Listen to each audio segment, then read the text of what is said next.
오늘 우리에게 주시는 복음의 말씀은 요한복음 1장 29절에서 42절까지의 말씀입니다. 다음 날 요한은 예수님이 자기한테 오시는 것을 보고 말한다. 보세요, 하나님의 어린 양, 곧 세상 죄를 치워버리시는 분이십니다. 이분이 바로 내가 말한 그분입니다. 내 뒤에 어떤 분이 오시는데 나보다 앞서 계신 분이십니다. 나보다 훨씬 먼저 계셨기 때문입니다. 하고요. 나 스스로도 그분을 알지 못했어요. 그러나 바로 내가 와서 물로 세례를 주는 것은 이스라엘에게 그분이 드러나시도록 하는 일, 바로 이 일 때문입니다. 요한이 또 증언했다.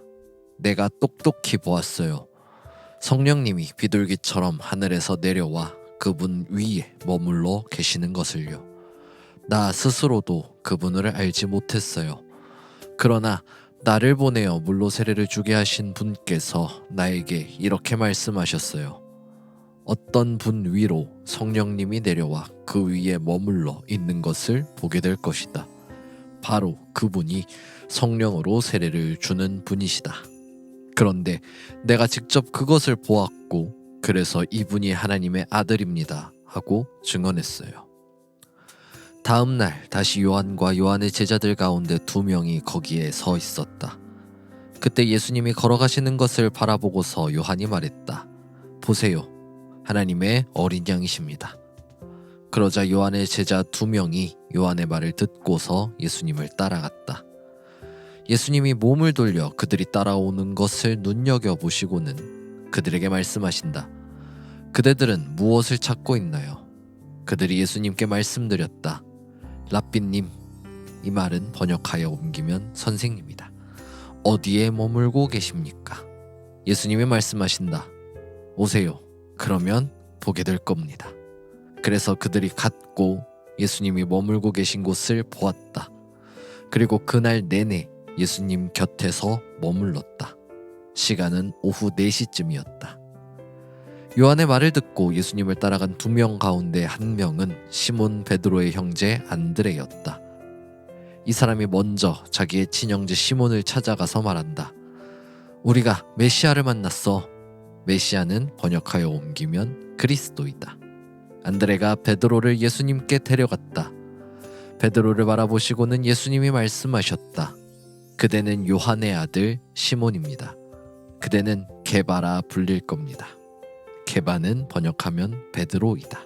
주님의 말씀입니다. 창조주이신 하나님과 우리 구원자이신 예수 그리스도께서 주시는 은총과 평화가 함께 말씀을 나누는 여러분에게 가득하시길 빕니다. 주연절 둘째 주일입니다. 그리고 오늘부터 전 세계의 교회는 25일까지 그리스도인 일치 기도주간을 보냅니다. 우리나라에서 이 기도주간은 1968년부터 시작되었는데요. 2026년인 올해는 에베소서 4장 1절에서 13절을 주제 성구로 하고 박해와 고난 속에서도 신앙을 지켜온 아르메니아 사도교회의 영성을 주제로 삼아 그리스도의 몸 안에서 하나됨이라는 성경적 소명을 다시금 깊이 성찰하도록 우리를 초대합니다. 그래서 이번 한 주간은 교회의 하나됨, 이것을 위해 함께 기도하는 주간이 되기를 소망합니다. 그러한 오늘 우리가 마주한 복음서의 말씀을 보면 29절에서 34절까지의 한 단락의 이야기, 그리고 35절에서 42절까지의 한 단락 이야기, 이렇게 크게 2단락 이야기로 이루어져 있습니다. 첫 단락의 이야기는 세례자 요한이 외친 소리의 이야기입니다. 그의 외침 가운데 유명한 표현 하나가 등장하죠. 하나님의 어린 양, 곧 세상의 죄를 치워버리시는 분이라는 표현입니다. 두 번째 단락 이야기는 요한복음에 나타나는 예수의 첫 제자 발탁 이야기입니다.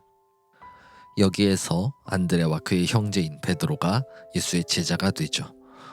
이 이야기들이 건네는 오늘 복음서의 메시지는 무엇일까요? 함께 복음서의 이야기 속으로 들어가 봅니다. 오늘 복음서 말씀 가운데 세례자 요한은 예수를 향해서 하나님의 어린 양이라고 외칩니다. 그런데 세례자 요한의 이 외침, 하나님의 어린 양이라는 표현은 어떻게 보면 굉장히 뜬금없는 외침입니다. 사람을 향해서 하나님의 어린 양, 그것도 세상의 죄를 치워버리시는 분, 이렇게 갑자기 외치는 것이 상당히 뜬금없지 않으신가요? 무언가 그렇게 외치게 만드는 건수가 있었던 것도 아닌데 세례자 요한은 갑자기 예수를 향해서 하나님의 어린 양, 세상의 죄를 치워버리시는 분이라고 외칩니다. 학자들은 예수를 향해서 하나님의 어린 양이라 묘사하는 근거를 다양한 곳에서 가져옵니다. 어떤 학자는 6월절에 사용된 어린 양에서 이 표현이 유래한 것이라고 말합니다. 다른 학자는 제2 이사야가 노래하는 고난받는 종의 모습 중에서 도살장으로 끌려가는 어린 양에서 유래한 것이라고도 말합니다.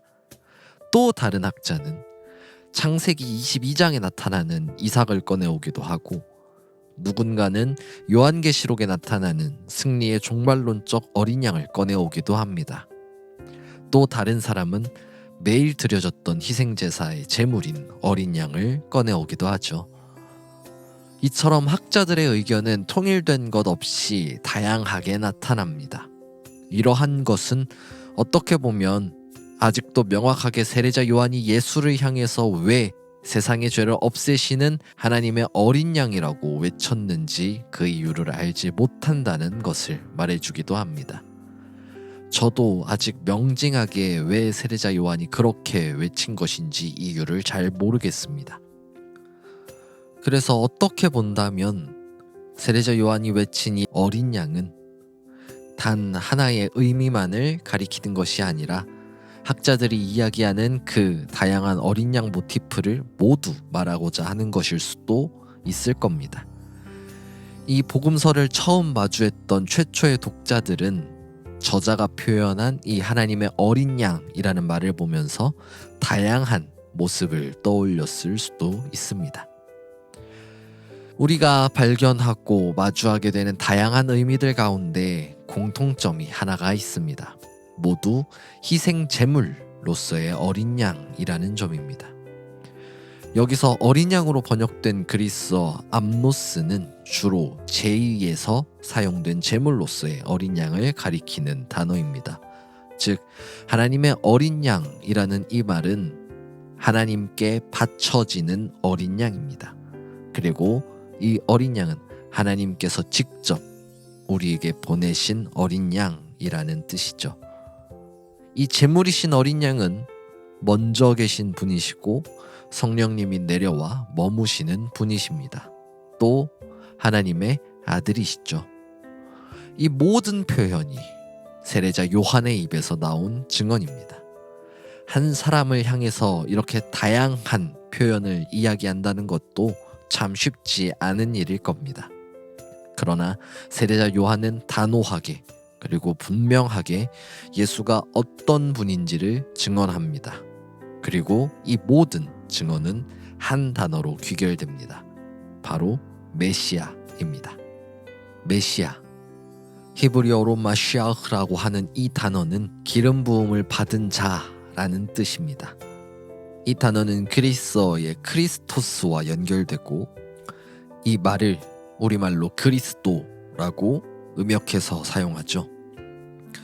요한의 제자 출신인 두 사람 중 한 명이었던 안드레는 예수를 만난 후에 자기 형제인 시몬을 찾아가서 메시아를 만났다라고 이야기합니다. 안드레가 예수를 만났을 때 두 사람 사이에 어떤 이야기가 오갔는지는 복음서가 말해주지 않으니 우리가 알 수 없습니다만, 안드레가 베드로에게 메시아를 만났다라고 말할 정도라면 아주 깊은 얘기가 오갔을 겁니다. 당연합니다.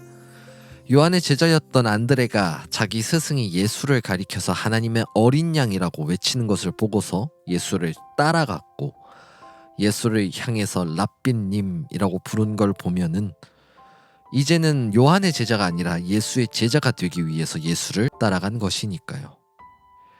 예수를 향해서 처음 부른 표현인 랍비님이라는 이 표현은 나의 주님, 나의 선생님이라는 뜻을 담은 표현입니다. 신약 시대의 이 표현은 공인된 율법 교사들을 부르는 표현이었지만 꼭 그렇게만 사용되었던 것은 아닙니다. 존경과 경의를 나타내는 표현을 할 때도 랍비님이라고 표현했다고 하죠. 그래서 안드레가 예수를 향해서 랍비님이라고 부른 것은 예수를 처음 마주한 그 순간부터 예수를 향한 존경과 경의를 가지고 있었다는 말이기도 합니다. 이 또한 당연할 겁니다. 자기 스승이었던 세례자 요한이 예수를 가리켜서 다양한 이야기를 하는 것을 들었을 테니까 말이죠. 그런데 예수와의 만남 이후에 안드레가 예수를 가리키는 호칭이 랍비님에서 메시아로 변합니다. 이러한 변화의 모습은 예수를 따르기로 작정한 자의 입에서 나오는 당연한 반응입니다. 예수를 따른다는 것은 같은 방향으로 걷는 것 이상의 의미이기 때문입니다. 그저 예수와 같은 방향을 바라보고서 걷는 것을 넘어서서 예수의 제자로서 예수의 제자답게 살기로 자신을 헌신하는 것까지 나아가는 그런 모습입니다. 그렇게 안드레는 예수의 제자로 예수의 제자답게 사는 그 제자도의 삶을 살기로 결심하고 예수를 따르기 시작합니다. 그렇기에 예수를 향해서 메시아라고 분명하게 이야기할 수 있는 것이죠. 지난 주일이었던 주님의 세례주일 말씀 나눔을 시작하면서 주연절 기간에 들어왔다라는 이야기를 드렸습니다. 주연절을 시작으로 해서 주님의 나타나심을 기억하는 이 주연절 기간에는 주님이 어떤 분이신지, 우리에게 어떤 분으로 나타나셨는지를 살펴보고 그것을 기억하는 기간이라고 말씀을 드렸죠. 그렇게 오늘 우리에게 드러난 주님의 모습은 하나님의 어린 양, 하나님의 아들, 성령이 머무시는 분, 메시아, 이렇게 다양한 모습입니다. 주님은 언제나 우리에게 자신이 어떤 존재인지를 드러내 보여주시는 분입니다. 우리가 그분이 어떤 분인지 알고 그분을 따르는 곧 예수의 제자답게 살 수 있도록 우리에게 언제나 알려주시는 분이시죠. 그리고 그런 주님이 오늘 우리를 향해서 말씀하십니다. 오세요. 그러면 보게 될 겁니다. 언제나 자신이 어떤 존재인지 드러내 보이시는 주님이 우리를 향해서 오라 말씀하시며 우리를 초청하십니다. 이 초청은 자신의 제자로 부르는 초대이기도 합니다. 더 나아가서 이 초대는 영생, 곧 하나님을 아는 것으로의 초대이기도 합니다. 이 초대를 다르게 보면 주님의 드러내심은 이 초대에 응답한 자, 곧 오라는 주님의 초대에 반응해서 그 앞으로 나아간 자들에게 보여지는 것이라는 말이기도 합니다. 오늘 복음서에서 등장하는 주님의 드러나심, 곧 하나님의 어린 양, 메시아, 하나님의 아들, 성령이 머무시는 분, 이러한 주님의 드러난 모습은 우리가 예수께서 보내신 오라라는 그 초대장에 간다라고 응답했을 때에나 분명한 의미가 있습니다. 예수를 따르지 않는 자들에게 예수가 하나님의 어린 양이고 하나님의 아들이며 메시아라는 사실이 무슨 의미가 있겠습니까? 그저 한 종교에서 가르치는 그들만의 특수한 용어에 불과하지 않겠습니까? 그러나 우리에게 예수가 하나님의 어린 양이자 하나님의 아들이며 메시아라는 이 사실은 우리가 예수를 믿고 따르는 자, 곧 예수의 제자로 삶을 살아가겠다고 그분 앞에 반응했기 때문에 우리에게 의미가 있습니다. 그렇기에 이 예수의 드러남이 허상이 되지 않도록 주님은 우리를 부르십니다. 오세요 라고 말이죠. 이 부름 앞에 여러분은 어떻게 반응하시겠습니까? 이미 우리는 그리스도교 신앙에 입문하면서 주님의 부름에 응답했습니다. 그런데 주님은 우리를 향해서 또 오라고 말씀하십니다. 우리네 인생에서 매 순간 그리스도인으로 예수의 제자로 살아가는 데에는 주님의 보여주심, 그 드러나심이 필요하기 때문입니다. 알아야 따라가니까요. 그래서 주님은 매 순간 우리를 부르십니다. 그 주님의 부름 앞에 여러분은 어떻게 반응하시겠습니까? 주님은 오세요라는 말과 함께 언제나 우리를 향해서 팔을 벌리고 계십니다.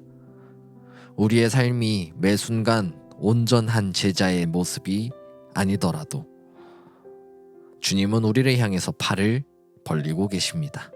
그렇다면 남은 것은 그 팔 벌리고 계신 예수를 향해 우리가 뛰어드는 것, 그거 하나 남아 있습니다. 부족한 모습이어도 좋습니다. 모자라 보여도 좋습니다. 그 뛰어드는 것이 어색해도 괜찮습니다. 설령 예수가 싫어져도 괜찮습니다. 어떤 모습을 보이더라도 예수는 우리를 받아들일 준비가 되어 계십니다. 우리의 모습이 어떤 모습이더라도 예수는 우리를 수용합니다. 그렇기에 그 넓은 품으로 함께 걸어가자 하는 이야기입니다. 함께 발을 내디딥시다. 있는 모습 그대로 그렇게 그 품 안으로 뛰어듭시다. 그 뛰어드는 것이 없이 우리가 매 순간 주님을 만나고 주님을 알고 주님의 제자로 살아간다는 게 불가능하기 때문에 그렇습니다. 그렇게 함께 뛰어들지 않으시겠습니까? 함께 제자의 삶을 살기 위하여 드러내 보이시는 주님을 만나러 갈 때, 그 주님의 부름 앞에 응답할 때 모든 지각 위에 뛰어난 하나님의 평강이 그리스도 예수 안에서 여러분의 마음과 생각을 지키실 것입니다. 아멘.